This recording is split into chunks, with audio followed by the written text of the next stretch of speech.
सभी को सलाम, जय मसीह की। तो आज हम खुदावंद का कलाम, खुदा का वचन आपके साथ साझा करेंगे। भजन संहिता 30 अध्याय। तो एक मैं प्रैक्टिकली घटना आपके साथ साझा करना चाहता हूँ, क्योंकि जब मैं खुदा क्या करता है कि खुदा किसी के रूप में अपने दास को भेजता है कि उसे एक रास्ता दिखा, और उस टाइम हम कहते हैं कि खुदा ने फरिश्ता भेजा। तो जब मैं पहले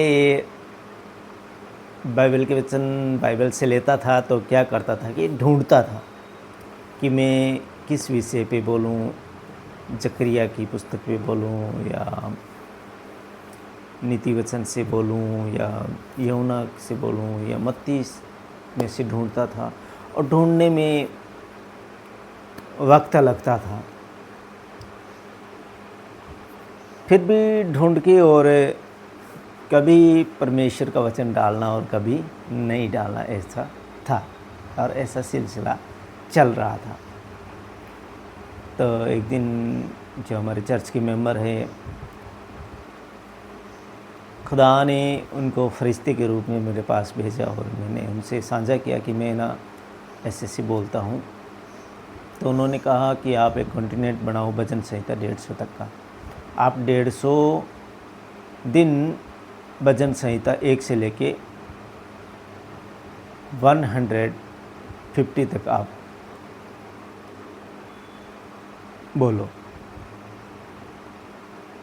तो मैंने कहा ये तो बहुत अच्छा आइडिया है और बहुत अच्छा बात है कि मैं तो यहाँ पर ढूंढता हूँ, और आपने तो आज खुदा का ऐसा पैगाम मेरे पास लेके आए हैं कि मुझे कहीं ढूंढने की ज़रूरत नहीं है, बल्कि मुझे केवल बोलना है। क्योंकि संत पौलुस को खुदा ने कहा कि बोली चा बोली चा बोली चा, चुप मत रह, चुप रहना तुझे नहीं है, क्योंकि इस नगर के अंदर मेरे बहुत सारे लोग हैं। तो संत पौलुस वहाँ पर चुप नहीं रहा, उसको जो भी तकलीफ हुई, दुख हुआ, लेकिन वो चुप नहीं रहा, वो और भी ज़्यादा जोर जोर से बोला। तो हमें भी बोलना चाहिए। हमारे पाद साहब कहते हैं कि आप गूंगे तो नहीं हैं, बोल सकते हैं ना। तो हमारा जवाब होता है कि हाँ, हम बोल सकते हैं। तो उनका कहने का तात्पर्य ये है कि फिर क्यों आपको जब बाइबल रीडिंग दी जाती है तब आप क्यों कतराते हैं, या आपको मिली रीडिंग को आप दूसरे के हवाले कर देते हैं कि ये लो आप पढ़ देना, मैं नहीं पढ़ूंगा, हैं। फैमिली सॉन्ग के लिए पाल साहब बार बार कहते हैं कि अगले संडे कौन गाएगा, तो जो गिने चुने लोग हैं वही हाथ खड़ा करते हैं, बाकी नहीं करते हैं। तो अगर आपको बाइबल की रीडिंग मिली है, आपको पढ़ने के लिए मिली है, खुदा ने अपने अगुवे की तरफ से आपको उस रीडिंग को पढ़ने के लिए बोला, वो रीडिंग आपके लिए आई थी, आपके जीवन में काम करने के लिए आई थी, और आपने किसी और के हवाले कर दिया।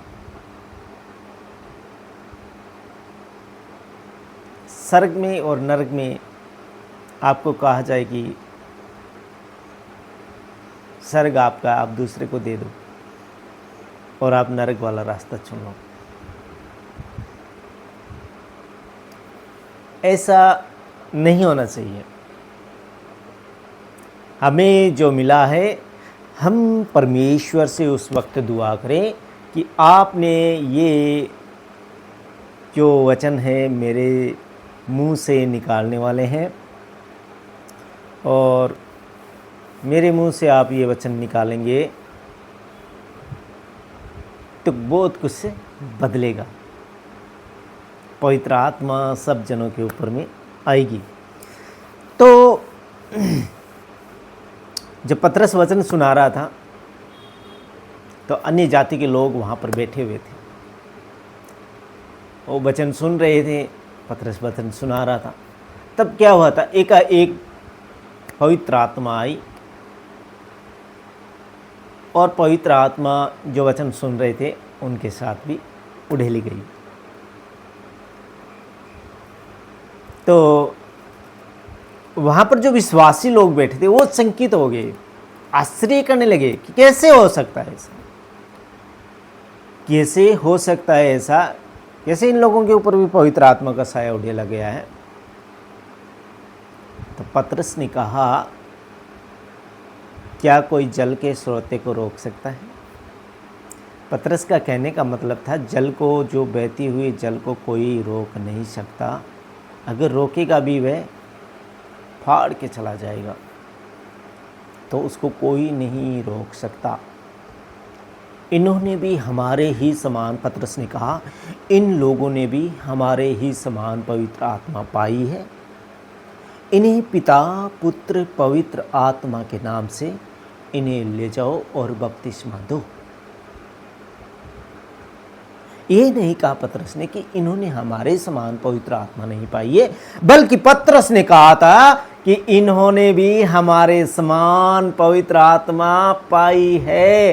जाओ इन्हें पिता और पुत्र पवित्र आत्मा के नाम से बपतिस्मा दो। जो इब्री नहीं था वो इब्री भाषा बोल रहा था, जो यूनानी नहीं था वो यूनानी भाषा बोल रहा था, जो यहूदी नहीं था वो यहूदी भाषा बोल रहा था।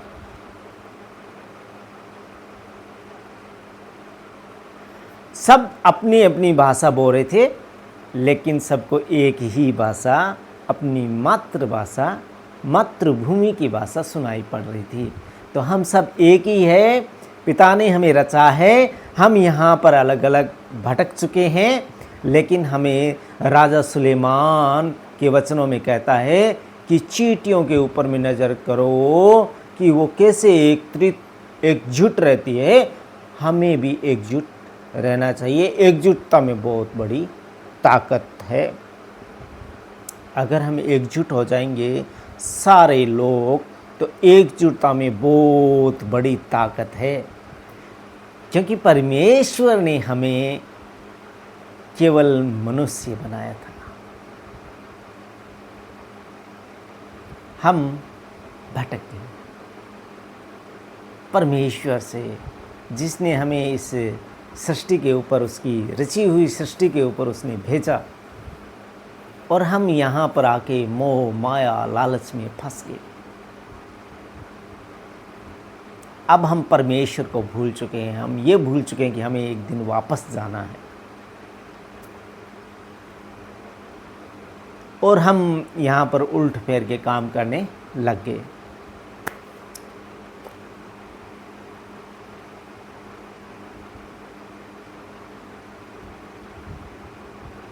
उल्टे काम हम करने चालू कर दिए, खुदा से हम दूर हो गए। और खुदा का वचन वहाँ पर कहता है कि जैसा तू बोएगा वैसा तू काटेगा। अब आप आँखों से बुरा बो सकते हैं, मुंह से बुरा बो सकते हैं, हाथों से बुरा बो सकते हैं, मन के हृदय से बुरा बो सकते हैं, पैरों से बुरा बो सकते हैं। अब आप कहेंगे हम हाथों से कैसे बुरा बोल सकते हैं? जब भी आपने गलत काम अपने हाथों से कर दिए, किसी बेगुनाह था और उसकी गवाही आपने लिख दी कि नहीं ये गुनाहगार था, आपने गलत बीज बोया। आँखों से कैसे बुरा बोल सकते हैं? किसी को बुरी नज़र से देखा, चाहे किसी सिस्टर को, चाहे किसी ब्रदर को, चाहे जलनशील अंदर में पैदा करके किसी को देखा, ये आपने आँखों से बुरा बोया। मुंह से बुरा, अब आप कहेंगे हम मुंह से कैसे बुरा बोल सकते हैं? मुंह से आप किसी को गाली देंगे, गलत शब्द आपके मुंह से निकलेगा, आपके मुंह के अंदर में कोई गलत सामान इंटर हो रहा है, चाहे बीड़ी सिगरेट जर्दा जो भी आप अंदर डालते हैं, वो आपका हो गया मुंह से बुरा बोना। हृदय से आप किसी को श्राप देंगे, वो हो गया हृदय से बुरा बोना। पैरों से आप किसी गलत जगह पे जा रहे हैं, जहाँ पे आपको जाना नहीं चाहिए वहाँ पर जा रहे हैं, तो ये हो गया पैरों से बुरा बोना। बोने का मतलब क्या है? उस ज़मीन के अंदर में आप सीड्स डाली, कैसी कैसी सीड डाली। किसी सिस्टर के प्रति गलत सीड डाली, किसी ब्रदर के प्रति सीड गलत डाली, किसी को शराब की सीड डाली, अत्याचार बुराई की सीड्स आपने लगाई। वो क्या होगा? विकसित होगा, निकलेगा उस बंजर भूमि से जहाँ पे आपने उस बीज को बोया।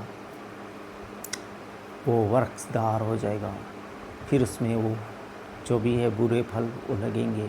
उस टाइम आपको उसको काटना पड़ेगा, काट के आपको उसको बटोरना पड़ेगा। अब आप कहेंगे कि मैं ऐसा नहीं बटोरूंगा, फिर भी आपको बटोरना पड़ेगा, क्योंकि खुदा का कलाम कहता है कि जैसा बोओगे वैसा काटोगे। ये हो नहीं सकता कि आप बो के चले गए और आपको काटना नहीं पड़ेगा, काटना आपको ही पड़ेगा।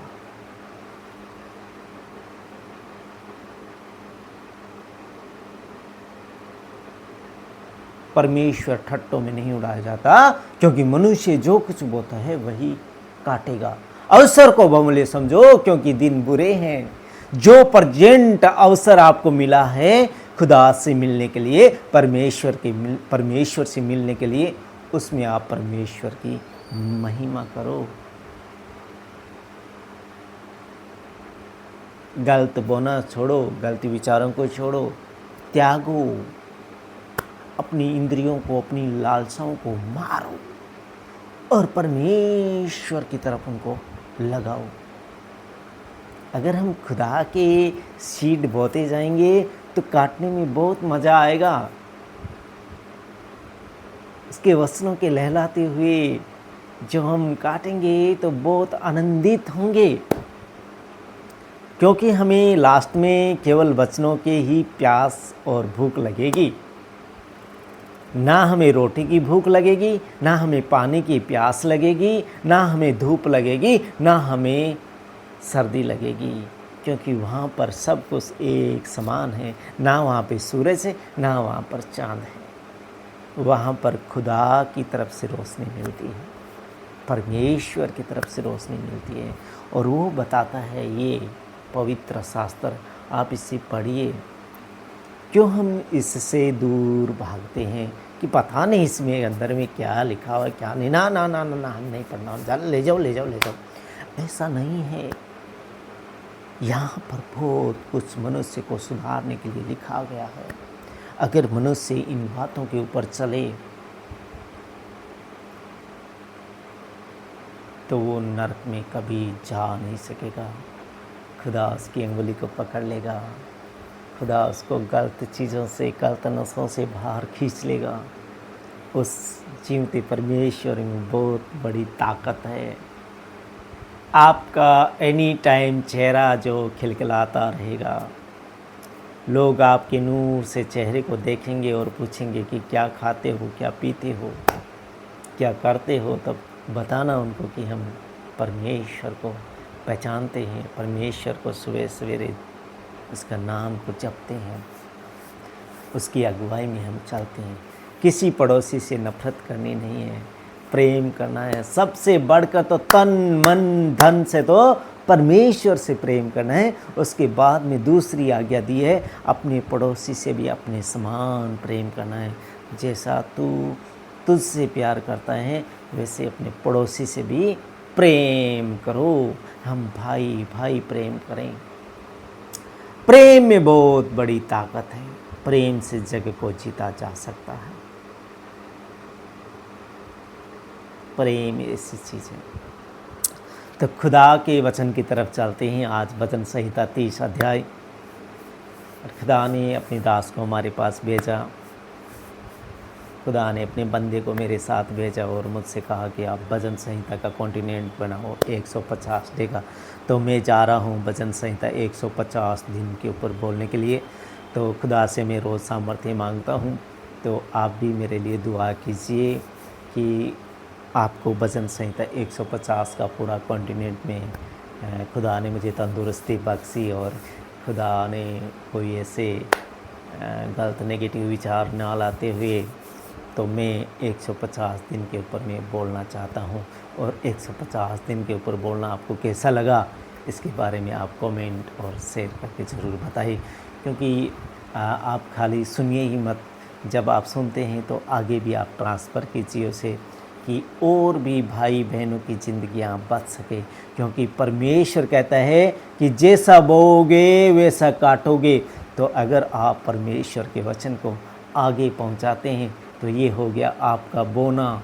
आप बो रहे हैं और फिर आपने बोया, अगले ने बोया, सबको आप काटोगे तो आपको बड़ी खुशी फील होगी। खुदा आप सबको बरकत और आशीष देगा। तो आइए हम चलते हैं भजन संहिता 30 अध्याय के ऊपर में। और यहाँ पर लिखा ही वाह मैं तुझे सराहूँगा, मैं तुझे सराहूँगा, मतलब मैं तुझे निहारूँगा, सराहूँगा कि तू कैसा भला है, मेरा परमेश्वर कितना अच्छा है। सराहूँगा, सबके सामने सराहूँगा, कितना भला है मेरा परमेश्वर, सराहूँगा। क्योंकि तूने मुझे खींच कर निकाला है, क्योंकि तूने मुझे खींच कर निकाला, मुझे भी निकाला उसने खींच कर। आपके भी अगर बुरी आदत है तो आपको भी निकालेगा उससे खींच कर। आज हमारे भाई लोग कहते हैं कि हम इस नशे को छोड़ नहीं सकते। क्यों नहीं छोड़ सकते? छोड़ सकते हो। आपके अंदर में जो भी बुरी आदत है उसे आप छोड़ सकते हो। आप परमेश्वर से गुहार लगाइए, 1 दिन नहीं, 2 दिन नहीं, 3 दिन नहीं, 4 दिन नहीं, जब तक आप ना छोड़ दो तब तक गुहार लगाओ और खुदा से कहो कि मेरे हृदय को ऐसा तो कठोर कर देगा कि मुझे जो प्रेजेंट सिचुएशन में मैं जिस चीज़ का सेवन कर रहा हूँ उससे मुझे नफरत हो जाएगी, घृणा करूँगा मैं। और आज से आपके सामने बैठा हुआ इंसान इतने गुटके खाता था, 250 के रोज़ गुटके चबाना, सिगरेट पीने, जर्दा खाना, शराब का आदि, क्या क्या नहीं किया इसने अपनी ज़िंदगी में। लेकिन जिस दिन उसने अपने दास को मेरे पास भेजा, उसने मुझे नया करार का पवित्र बाइबल मुझे दिया, मैं उसे पढ़ा, मेरी धीरे धीरे शराब छूट गई, मेरा धीरे धीरे गुटके छूट गई, धीरे धीरे मेरा जर्दा बीड़ी सिगरेटें छूट गई। और आज मैं केवल रोटी और पानी और जो होता है उसी चीज़ का नशा करता हूँ, अन्यथा मेरे अंदर में कोई नशा नहीं है। और लोगों से मैं यही कहता हूँ, बेचने वालों से भी मैं ये कहता हूँ कि मत बेचो, और खाने वालों से भी यही कहता हूँ कि मत खाओ। तो वो कहते हैं कि नहीं छोड़ सकते, तब मैं उनको कहता हूँ कि आप परमेश्वर को पुकारें, आपकी दुआ को जरूर सुनेगा। तो यहाँ पर लिखा है मुझे खींचकर निकाला है और मेरे शत्रुओं को मुझ पर आनंद करने नहीं दिया। मेरे शत्रुओं को मुझ पर आनंद करने नहीं दिया। आज जो भी नशा जो भी कराने वाला है वो क्या करता है? शत्रु है।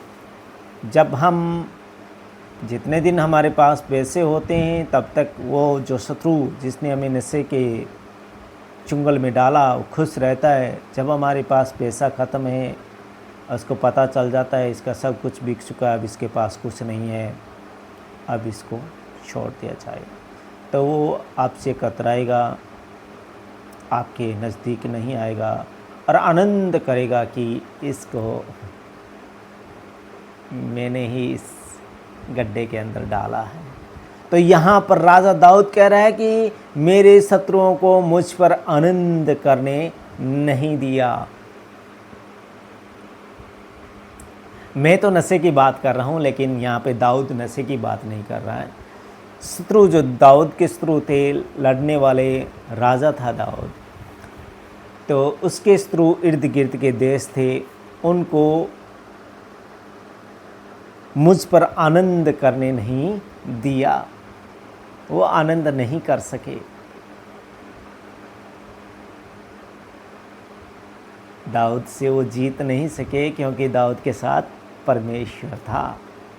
और आज भी परमेश्वर को अगर हम पुकारते हैं तो परमेश्वर हमारे साथ ही होता है, लेकिन हम शैतान को पुकारते रहते हैं, शैतानी लालसाओं में रहते हैं। सिगरेट पीऊँ, बीड़ी पीऊँ, दारू पीऊँ, तो कैसे परमात्मा आपके पास आएगा? परमात्मा तो प्योरिटी के सागर है।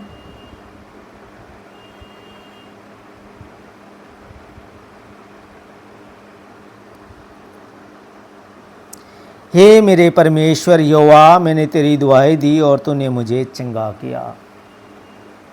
मैंने तेरी दुआई दी कि परमेश्वर तू मुझे चंगा कर सकता है, तो तूने मुझे चंगा किया और उस गड्ढे से बाहर निकाल कर ले आया। परमेश्वर का हे वाह, मैं तुझे सराहूँगा क्योंकि तूने मुझे खींच कर निकाला है। और यहाँ पर तीसरी आयत कहती है, हे मेरे परमेश्वर यहोवा, मैंने तेरी दुआई दी और तूने मुझे चंगा किया। हे यहोवा, तूने मेरे प्राण अंधलोक में से निकाला है। मेरे प्राणों को अंधलोक में से निकाला है। मेरे भी प्राणों को अंधलोक में से निकाला है उसने। मेरे को भी उस नशे के गड्ढे से उसने बाहर निकाला। अगर मैं आज तक नशा करते रहता तो आपके पास बैठने लायक में शायद नहीं होता, ज़्यादा बोल नहीं पाता था, क्योंकि दिन भर गुटखा चबाना तो और इतनी दुर्गंध आनी, वो हमें तो अच्छी लगती है लेकिन दूसरों को अच्छी नहीं लगती है। कितने मेरे जो जी शॉपकीपर थे वो मुझे डांटते थे कि यार क्या खाते हो यार, हमें ही चक्कर आ जाता है यार। इतना गुस्सा भी आता था कि कैसे चक्कर आ रहा है।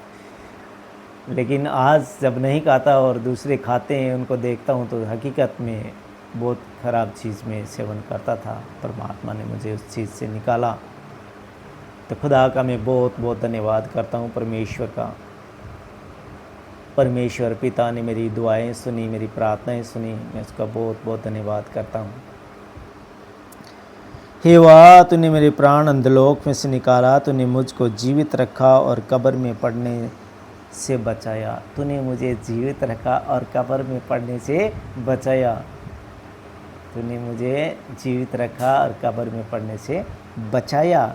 हे यहोवा के भक्तों, उसका भजन गाओ।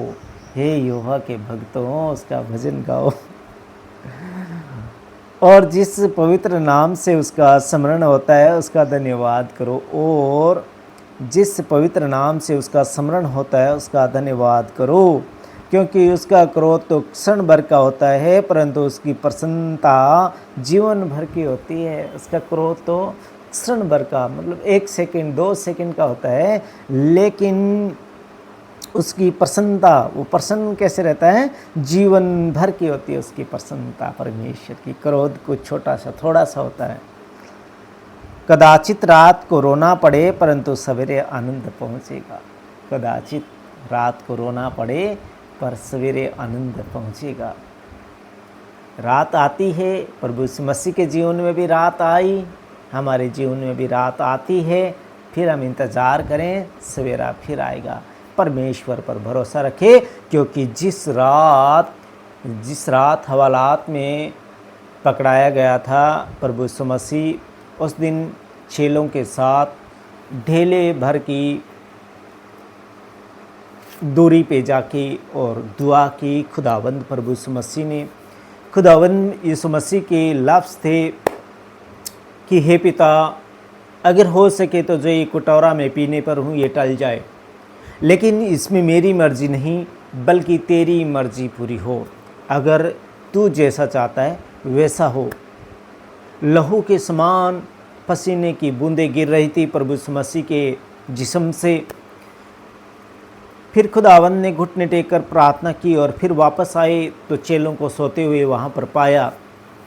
तो खुदावंद प्रभु यीशु मसीह ने कहा कि मत सो, जागते रहो, बल्कि प्रार्थना करते रहो ताकि तुम परीक्षा में ना पड़ो। मत सो, जागते रहो, प्रार्थना करते रहो।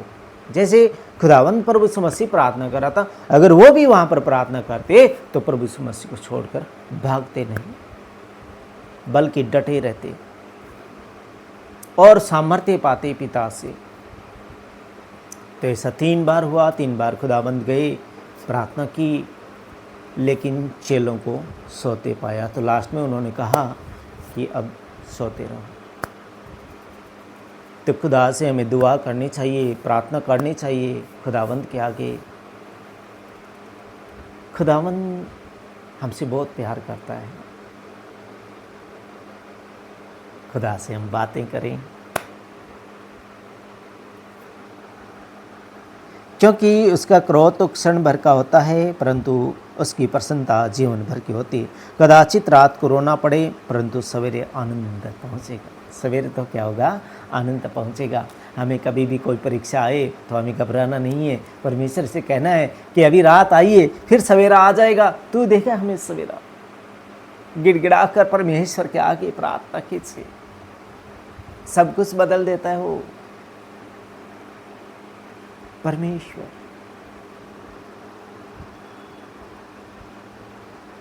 हे यहोवा, अपनी प्रसन्नता से तूने मेरे पहाड़ को दृढ़ और स्थिर किया था। जब तूने अपना मुख फेर लिया था, तब मैं घबरा गया।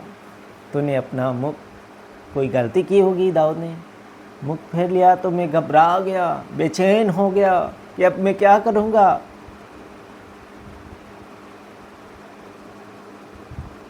हे यहोवा, अपनी प्रसन्नता से तू मेरे पहाड़ को दृढ़ और स्थिर किया था।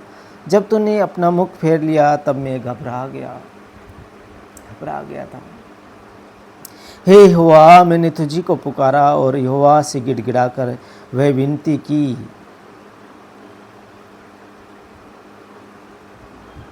ये विनती को की, जब मैं कब्र में चला जाऊंगा तब मेरे लहू से क्या लाभ होगा। ऐसी विनती की राजा दाऊद ने कि जब मैं मर जाऊंगा, कब्र में चला जाऊंगा, तब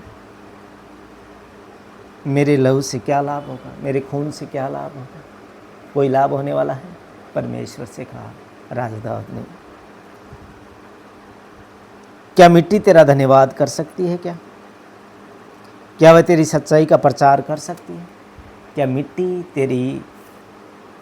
मिट्टी तेरा धन्यवाद कर सकती है? क्या वह तेरी सच्चाई का प्रचार कर सकती है? जब तक मैं जीवित हूं, तेरा प्रचार कर सकता हूं, राजा दाऊद ने कहा। अपने लफ्ज़ों को ऐसे उसने यूज किया परमेश्वर के प्रति। क्या मैं कब्र में चला जाऊंगा, मैं मर जाऊंगा, क्या मेरे खून से कोई लाभ होगा? प्रार्थना में ऐसे शब्द दाऊद ने लेके आया कि क्या मैं कब्र में चला जाऊंगा, मैं मर जाऊंगा, क्या मेरे खून से कोई लाभ होगा? क्या मिट्टी तेरा धन्यवाद करेगी? क्या मिट्टी तेरा धन्यवाद करेगी? और प्रचार के बारे में राजा दाऊद कह रहा है,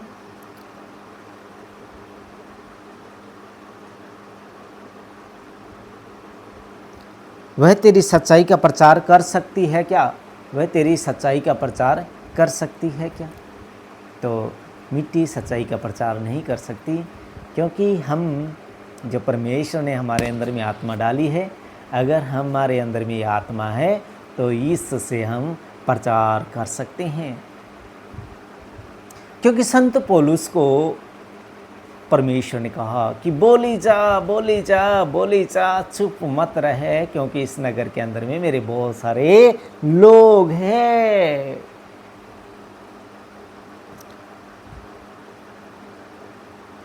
हे यहोवा, सुन, मुझ पर अनुग्रह कर। हे यहोवा, तू मेरा सहायक है, तू मुझ पर अनुग्रह कर, तू मेरा सहायक है। तेरे सिवा मेरा कोई नहीं है। तूने मेरे लिए विलाप को नृत्य में बदल डाला है, विलाप को डांस करने में बदल डाला है। जो मैं रो रहा था, अब मैं डांस करने में बदल डाला है तूने। अब मैं नाचूंगा, झूमूंगा, गाऊंगा। तूने मेरे विलाप को नृत्य में बदल डाला है। तूने मेरा टाट उतरवाकर मेरी कमर में आनंद का पटुका बांधा है। तो मेरे यहाँ से उतार कर कमर में आनंद का पटुका बांधा है। जब डांस करते हैं ना तो यहाँ पर बांध के और फिर डांस किया जाता है, लेकिन यहाँ पर ओढ़ के नहीं किया जाता। तो क्या हुआ, टाट उतार कर मेरी कमर पे आनंद का पटुका बांधा है। परमेश्वर से कह रहे राजा दाऊद,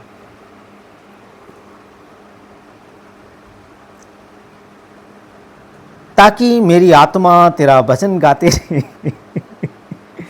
ताकि मेरी आत्मा तेरा भजन गाती रहे, ताकि मेरी आत्मा तेरा भजन गाती रहे। आनंद का पटुका बांधा इसलिए, ताकि मेरी आत्मा तेरा भजन गाती रहे और कभी चुप ना हो, कभी चुप ना हो। फिर वही बात आ रही है, पौलुस के साथ भी ऐसी घटना घटी, दाऊद के साथ भी ऐसी घटना घटी। दाऊद का वचन कह रहा है यहाँ पर, दाऊद कह रहा है वचन के अंदर में कि कभी चुप ना हो, ताकि मेरी आत्मा तेरा भजन गाती रहे और कभी चुप ना हो।